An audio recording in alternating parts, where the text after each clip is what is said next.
In the news this week, Girlguiding UK allows boys who feel they're in the wrong body to shower with girls. The Scottish Government faces another embarrassing setback for its named person plans. And the Supreme Court will hear the Ashes Bakery case next spring. Hello.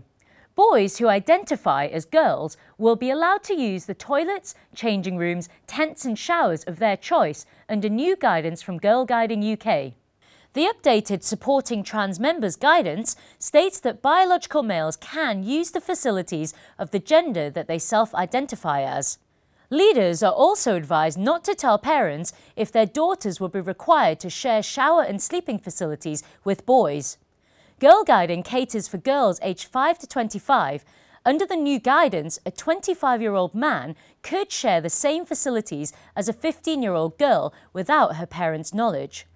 Feminist campaigner Julie Bindel said the change signified the end to girl-only space and the safety of girls in single-sex organisations. Conservative backbench MP David Davies agreed, saying the policy will make some girls threatened and uncomfortable, and the guides shouldn't be doing that. Julie Bentley, chief executive of the guides, claimed the move was to comply with equality laws, but this is disputed. The Scottish Government is facing further embarrassment over its contentious named person scheme after a new setback. A key Holyrood committee has told Deputy First Minister John Swinney the bill cannot proceed until it is known how the scheme will actually operate.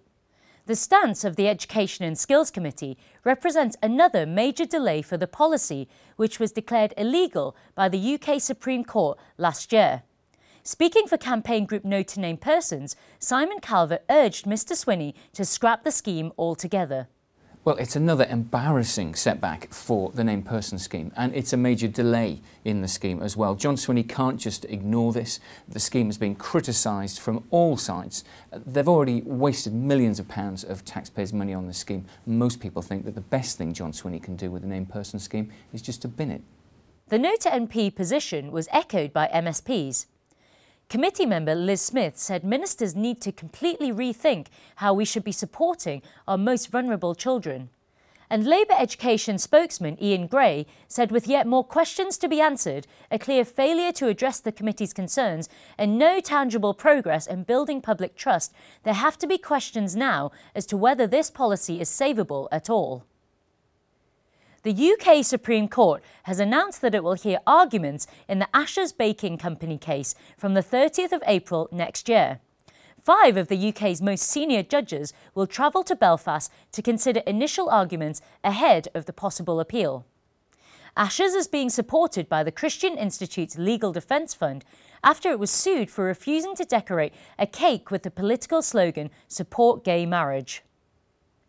And finally, a government minister has said Christians should feel free to express their faith in public. Tracy Crouch made the comments at a conference run by the Christian finance charity Stewardship, where she acknowledged Christians have felt discouraged from speaking openly by successive governments. I assure you that it is not the intention, and I encourage you to challenge anyone in government who makes you feel you need to suppress your faith. The Christian Institute's Kieran Kelly gave the comments a cautious welcome.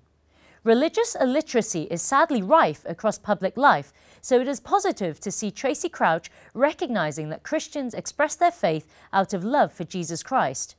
But if believers are to stand for Christ in the public square without having to worry about official sanction, these sentiments need to be echoed right across government. Well, that's all for this week. For regular updates and information on all our stories, plus much more, visit our website at christian.org.uk. Until next time, goodbye.